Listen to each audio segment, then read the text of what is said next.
ma'anzalahu dha'an ila anzalahu syifa'an. Allah tidak akan menurunkan satu penyakit melainkan kecuali Allah turunkan juga obatnya.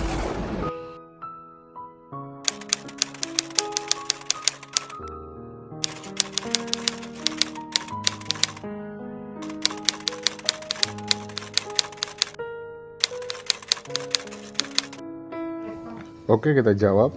Assalamualaikum warahmatullahi wabarakatuh. Kenapa sampai sekarang corona tidak ada obatnya? Atau kenapa sampai sekarang corona belum ketemu obatnya? Pertanyaan ini pasti menggantung di pikiran kalian. Karena udah bertahun-tahun ya kita mengalami masa-masa pandemi yang menyulitkan. Hidup makin susah. Banyak orang yang kehilangan mata pencariannya. Luar biasa nih akibat dari pandemi ini. Ini baru 2 tahun terjadi. Bagaimana jika tidak bisa berhenti? Apa yang akan terjadi dengan bangsa ini? Entahlah. Membayangkannya saja saya sudah takut. Karena tidak suka kita harus mengakui ya bahwa pandemi COVID-19 ini adalah Ghazul Fikri, perang pemikiran terhebat yang berhasil memporak-porandakan ekonomi dunia. COVID-19 juga berhasil membuat hubungan antar sesama manusia itu menjadi renggang ya. Karena kita terkotak-kotak dan saling mencurigai.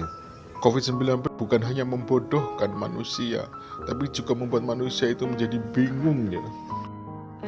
Karena bersifat antara ada dan tiada. Kalau dibilang ada, kelihatannya nggak ada. Tapi kalau dibilang nggak ada, buktinya itu korbannya itu sudah banyak yang berjatuhan. Kalau saya pribadi, saya percaya COVID itu ada. Karena wabah bukan hal yang baru ya dalam kehidupan manusia ya. Seperti wabah Black Death ya yang menyerang Eropa di tahun 1347 sampai 1351. Itu korbannya luar biasa itu sepertiga populasi Eropa itu hampir musnah, itu sekitar 75 juta orang. Bayangkan jika kamu hidup di masa itu, kamu pasti akan punya ketakutan yang luar biasa. Dalam sebuah hadis Nabi bersabda bahwa semua penyakit di dunia ini pasti ada obatnya, kecuali penyakit tua. Tapi kenapa corona tidak ada obatnya? Apakah ini disengaja ya tidak dicari obatnya, atau ada pihak-pihak tertentu yang mendapat keuntungan ya dari pandemi berkepanjangan ini? Pertanyaan-pertanyaan liar seperti ini nih pasti menggantung ya di pikiran orang-orang yang punya logika. Kita nggak bisa menyalahkan hal ini karena faktanya media sosial ini berperan besar ini ya, mengacak-acak otak manusia ya, sehingga ada yang pro dan kontra ya karena COVID-19 ini ya. Di zaman Soeharto ya, waktu negeri kita terserang wabah disentri dan demam berdarah, penyuluh-penyuluh desa ini aktif ya, terjun ke desa-desa memberikan informasi cara menghadapi endemi saat itu ya. Jadi dikasih solusi. Jadi masyarakat itu nggak panik, mereka mendapat informasi yang benar. Beda dengan sekarang. Sekarang itu masyarakat itu mencari informasi sendiri di media sosial.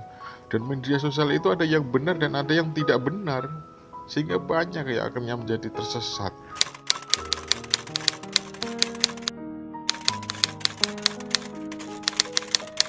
Endemi adalah penyakit yang muncul dan menjadi karakteristik di wilayah tertentu nih. Penyakit ini akan selalu ada di daerah tersebut, namun frekuensinya atau rendah ya, jadi tidak menyebar kemana-mana. Sedang epidemi adalah terjadi suatu penyakit yang menyebar dengan cepat di wilayah negara tertentu ya nih. Ini mempengaruhi populasi. Contoh ya, virus Ebola dulu di Kongo. Lalu yang terakhir adalah pandemi. Pandemi adalah wabah penyakit ya, yang terjadi secara global ya. Ini bukan hanya menghancurkan kesehatan manusia, bahkan lebih parah lagi. Pandemi ini bisa menghancurkan struktur ekonomi suatu bangsa. Dan itu fakta. kita. Pandemi ini membuat banyak negara ya membengkak utang luar negerinya.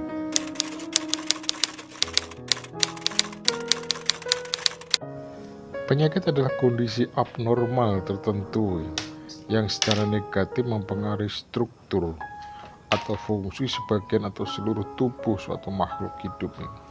Ini bersifat internal ya, jadi tidak menular antara satu manusia kepada lainnya. Beda ya dengan virus ya yang bersifat eksternal ya, datang dari luar tubuh kita. Ini bisa sangat-sangat mematikan seperti COVID-19 ini kan, ini penyakit eksternal ya. Jadi bahasa sederhananya adalah penyakit yang dimaksud Nabi dalam hadisnya itu adalah akibat negatif dari apa yang kita makan dan apa yang kita minum ya.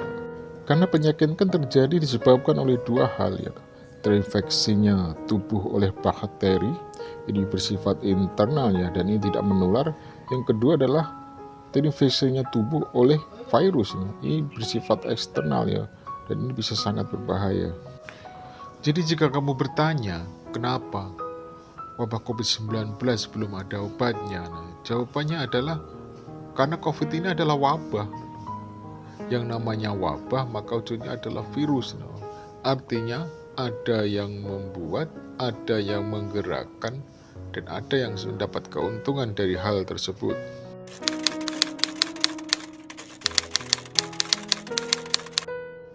Yang namanya virus ini kan butuh inang atau indukan ya untuk menular ya kepada manusia lainnya.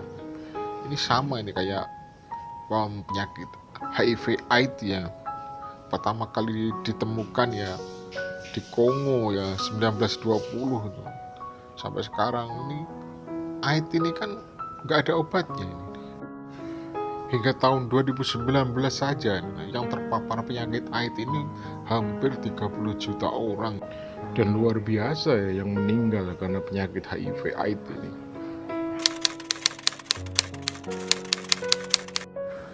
Dan bukan hal yang tidak mungkin ya, kita kedepannya akan melakukan hal yang sama ya.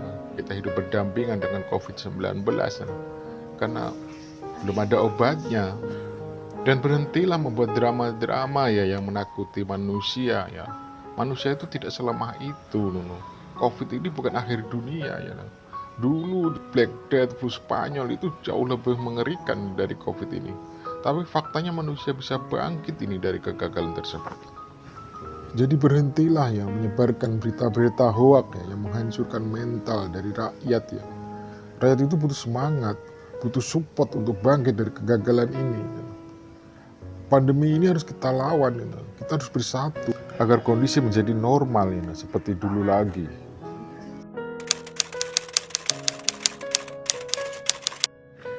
Dari Amr bin As berkata, wabah itu seperti nyala api. Jika tidak ada lagi yang dibakar, maka dia akan padam dengan sendirinya. Jadi solusi yang paling tepat itu adalah karantina. Kan ada itu dalilnya. Jika suatu daerah itu terkena wabah, maka kamu dilarang untuk meninggalkan daerah tersebut atau dilarang masuk ke daerah tersebut. Bahkan saat Umar bin Khattab ya hendak ke negeri Syam ya, dan saat itu negeri Syam terkena wabah taun, Umar bin Khattab ini menghentikan niatnya. Apakah engkau lari dari Allah wahai Umar? Tanya sahabat kepada Umar. Lalu Umar bin Khattab menjawab, ya aku lari dari takdir Allah menuju takdir Allah yang lain. Jadi jangan kait-kaitkan pandemi ini ya dengan isu-isu agama ya, karena ini adalah pandemi global yang mengalami bukan hanya kita, bangsa-bangsa lain itu juga mengalami hal yang sama. Karena apa? Karena wabah itu kalau sudah jadi pandemi ya, itu bukan hanya merusak manusianya, tapi lebih parah lagi ini menghancurkan struktur ekonomi ini di dalam negara tersebut ya. Dan ini sangat-sangat berbahaya. Jadi bersatulah kalian ya, jangan terberai oleh pandemi ini ya. Jadi jika kalian saling berbantah-bantah, saling bermusuhan, maka misi mereka ini, orang-orang globalis ini yang tidak mengacak-acak Indonesia ini berhasil.